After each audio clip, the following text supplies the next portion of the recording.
слави.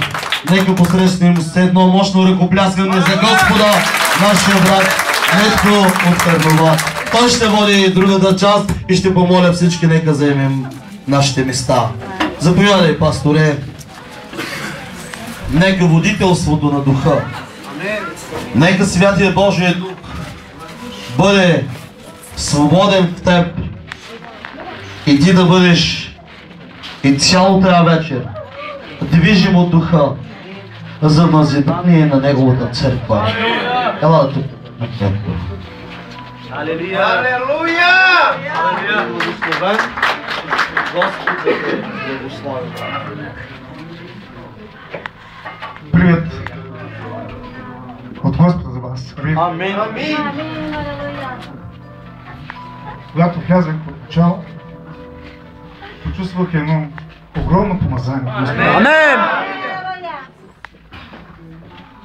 И виждам тук едни живи, изградени камъни, които се градат към небето. Амин. Вие сте благословени от Господа. Ще представя тази вечер един екип от нас, Карнобат. Първо моята съпруга.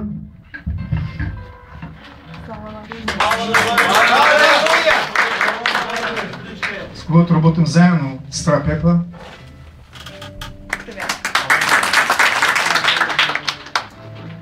Сестра Кадрия. Брат Олеша. Брат Васко.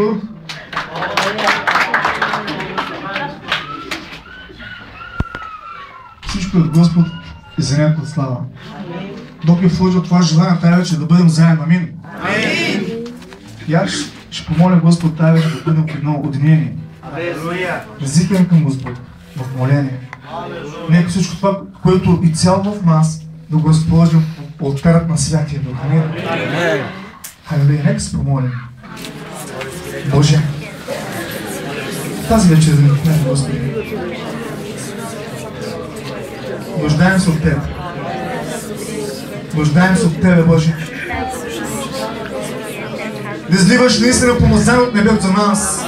Дъжд, Господи, и да напоява земята. Това сърце, което се нуждае от Тебе.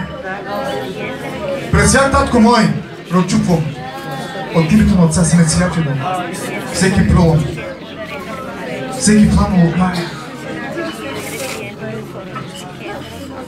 И аз гледам тази вечер, Господи, Ти градиш Божият план на това място. И аз те моля тази вечер, Господи, вземи мен, вземи братата ми, вземи сестрите ми, Господи. Нека бъдем съдове за Твоята слава. Ние желаем тази вечер, Господи, да дадем славата на Тебе, Цар на силите. Моля Ти, Господ мой, помазай сърцата ни, Господи. Искаме пълно освобождение от Тебе. Искаме, Господи, да се движиш в нас, като жив Господ, който се днес, утре, във веки веков. Боже, аз помоля тази вечер. Не искам да се върна празен. Искам с Твоето благословие и да го закарам в Карнобат.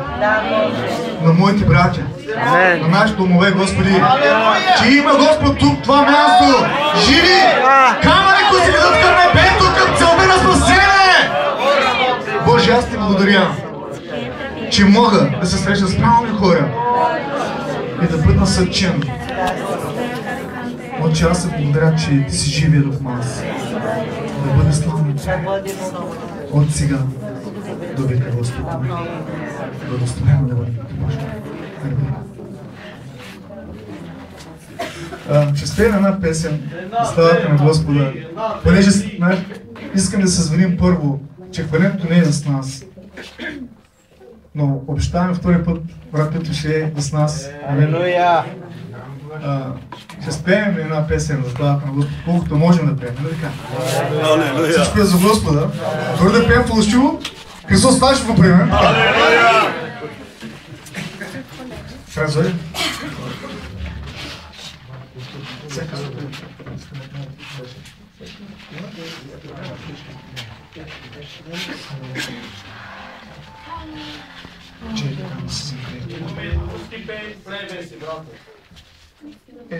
Beni sevdin Rab, знаете ли? Добре, пусти не, айде, да не се внимава. Алелуя! Исус! Алелуя! Алелуя. Да мина празно. Добре, след това ще благодарим на Господа. Алелуя, ще карам дей, кам се земчи. Слава на Тебе, Исус. Слава на Тебе, Господи. Слава на Тебе, Боже. Чудесен си, Господ мой. Велик си, Господи. Няма подобен от Тях. Нито в небето, нито на земята. Ти си единственият Господ. Живият Христос. Аз съм Ти благодарен на това време, Боже. Чудесен си, Исус. Чудесен си, Боже. Великам се зем, Джейзус, алелуя, Исус. Движи се тази вечер в нас, Боже. Ние желаем огънът на Святия Дух да се движи в сърцата.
Да благодаря на Господа това време.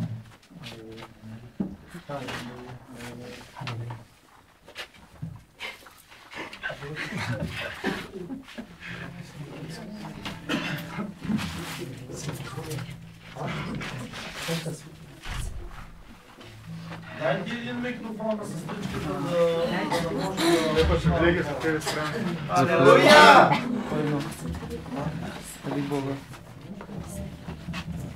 Искам да благодаря на моя Бог. Амин. Вижда се, че това е първото ми представяне пред толкова много хора. Алелуя! Но аз вече съм предала сърцето на моя Бог. Амин! Аз вече реших, че този свят не ме вълнува. Аз вече знам кого съм повярвала. На мен те псуват парите, славата и богатствата в този свят. И аз те питам, човече, днес. Ти спасен ли си? И какво за теб е спасение? Не всеки, който казва Господи, Господи, ще види лицето му. Не всеки, който казва Господи, Господи, ще влезе в Неговото царство. Спасен, това значи един човек да бъде в морето, давящ се, и да минава кораба на спасението. И вътре е Спасителя. Спасен, това значи да спре кораба, да ти подаде ръка и ти да се спасиш. Това е хубавата част. От сега нататък обаче, аз те питам, човече, ти познаваш ли твоя Спасител лично? Ти имаш ли лично взаимоотношение с Него? Словото говори, че има християни, има хора, които казват: Исусе, искаме името Ти, но не и правдата Ти, но не и дрехите Ти. И аз те питам, ти от тези хора ли си? Защото аз искам Неговите дрехи, искам одеждите на спасението му, искам облеклото му, искам Словото му, искам живота, който ми е подарил, вечния живот. Навярно, виждате за първи път жена, която говори Слово. Но аз се радвам и знам, че няма да съм и последната. Знам, че Бог издига нови мехови с ново вино. Знам, че Бог дава ранния и късния дъжд на милостта си. Той е вечен, Той е велик, Той е суверенен Бог и е единственият, който притежава безсмъртие. Чувате ли, братя и сестри? Той е единственият, който победил смъртта. Нито Пилат можа да го убие, нито Ирод можа да го убие, нито дори гробът можа да го задържи. Исус е възвишен. Той е мощен. Той е канарата, на която съм стъпила аз. И аз те питам, ти къде си стъпил? Много е хубаво да хвалим и да се покланяме на Бога. Това е най-прекрасното нещо. Но аз те питам, мили братко и сестро, ти четеш ли Словото му? Ти четеш ли Словото му? И не само да го четем. Ние трябва да се наслаждаваме на закона му денем и нощем. Разбирате ли? И не само да го хвалим. Ние трябва да се научим да се покланяме. Защото Той иска не само на църква да идваме. Той иска да влизаме в света и светих. Той иска да влизаме в Неговото божествено присъствие. Слава на Неговото велико и достойно име. И аз съм спасена, благословена и изцелена. Вярвам, че не вие сами сте дошли тук, а Святия Божи Дух. Защото без Святия Дух ние не можем да се молим, не можем да хвалим Бога, не можем да слушаме Словото му. Велик е моят Бог. И аз знам кого съм повярвала. Слава да бъде Неговото велико и достойно име. Аз и децата ми сме спасени. Вярвам, че и моят съпруг скоро ще дойде с мен. Благословено да бъде името му. Нека благодатта на Господа да бъде с вас. Нека любовта на Отец да бъде с вас. И общението на Святия Дух. Затова Той казва: не чрез сила, не чрез мощ, а чрез Духът ми. Слава на Неговото велико достойно име. Много се радвам, че вие сте тук. И бих искала всеки един от вас лично да познава Спасителя. Защото аз го познавам. Той е толкова прекрасен, толкова чудесен. Той е великият наш Господ. И само Той е Бог, разберете. Мохамед е умрял и костите му са в гроба, но нашия Бог е възкръснал. Който е бил, който е и ще бъде. Той е Алфа и Омега, Той е началото и края. Велик е Бог. Обичайте го. Величайте го, хвалете го на всяко място. Знаете ли, през последната седмица Божия Дух ми казва така: моите не ме хвалят, моите не говорят за мен, моите са спрели да говорят за мен, аз дадах живота си на кръста заради тях. Облечете обувките на благовестието, мили братя и сестри. Животът си отива, грабването идва. И само тези, които са си избелили дрехите в кръвта на агнеца, те ще видят лицето му. Обичайте Словото му, наслаждавайте се на закона му. Не само когато е ден в животът ни и когато е нощ. Изпитанията винаги ще дойдат. Искам да ви кажа нещо. Един човек, след като познае истината, и тази истина го направи свободна. Свободна. Дявола има две цели в живота на един човек, на един християнин. Първата е човека да не разбере, че Исус е направил подарък за всеки един от нас. И този подарък е спасението, вечния живот, който ти е подарил даром. Всички обичам подаръците, нали така? И аз ги обичам. Но за съжаление има хора, които не приемат този безценен подарък. Не приемат този вечен живот. Отхвърлят благовестието. Отхвърлят Исус. Мили брати и сестри, Той е вечен. Той е силен и е мощен. И все още ръката му не се е спасила да изцерява, да освобождава и да благославя. Той е един велик Бог. Нека Бог да ви благослови. И наистина да го следваме с цяло сърце, защото ни остави две заповеди. Да обичаш Господа твоя Бог, цялото си сърце, цялата си душа и всичкия си ум. Знам, че всички ги знаете. Това е Словото, което ни дава живот. Аз съм идвала преди 10 години на църква и съм ги чувала. Слушала съм Словото, но от едното ухо е влизало, от другото ухо е излизало.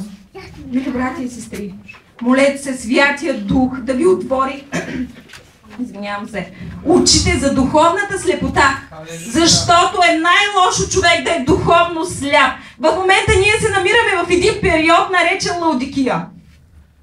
Лаодикийския период. Църквата Лаодикия. Където светът влиза в църквите. Не може да ходиме с двама господари. Или с Бог, или с света. Бог издига светии. Бог издига истински верни последователи, за да може Неговата църква да засвети и да заблести. Разбирате ли? Той издига светостта, църквата издига, облича я в правдата, облича я в своите дрехи в момента. Дете и се молете, за това казва Той за всеки един от нас. Нека Бог да ви благослови. Наистина да бдим и да се молим. Наистина да четем Словото и да го разбираме. Да искаме дух на разпознаване от Бога, дух на мъдрост и откровение, за да може да размишляваме на това Слово. Без Словото няма да устоим, мили брати и сестри. Разбирате ли? Нека Бог да ви благослови.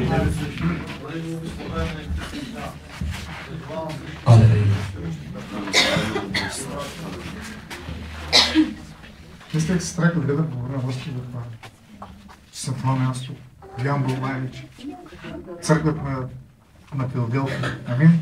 Амин. Аз искам да ви дам свидетелство. Аз благодаря. Аз за път с микрофон. Не съм ползвала такава нещо. Аз ще благодаря на Господ, че съм тук. Сред моето семейство, божественото семейство. Със Словото, с Христа, който е сред нас Исус. Искам да благодаря на Господ, че моят внук ще дам свидетелство. Малко по-високо, сестра. Или не го държа както трябва. Нали? Моя внук от 4 годишна възраст, сега е на 7 години. Е боледувал от астма.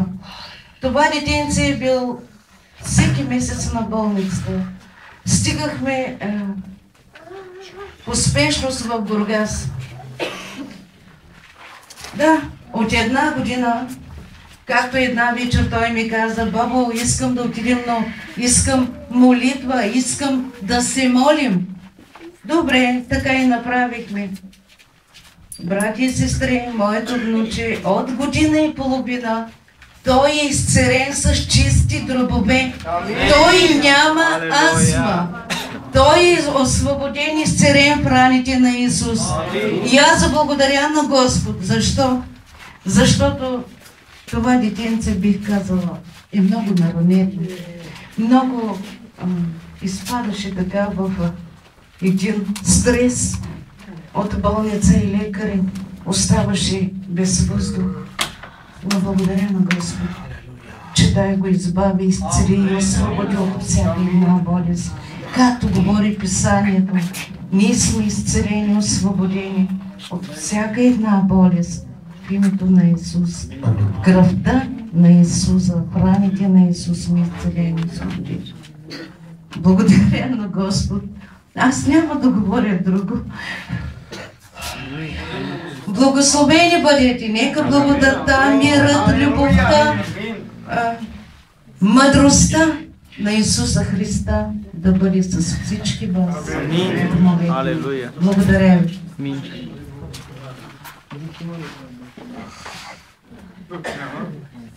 След това моята съпруга ще каже нещо. Брат от Васко ще проповеда тази вечер, брат Течо. Ще спием научена песен. Амин. Амин. Украина, ман, всеки знае, всички да пеем.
Украина, Исусе, Украина.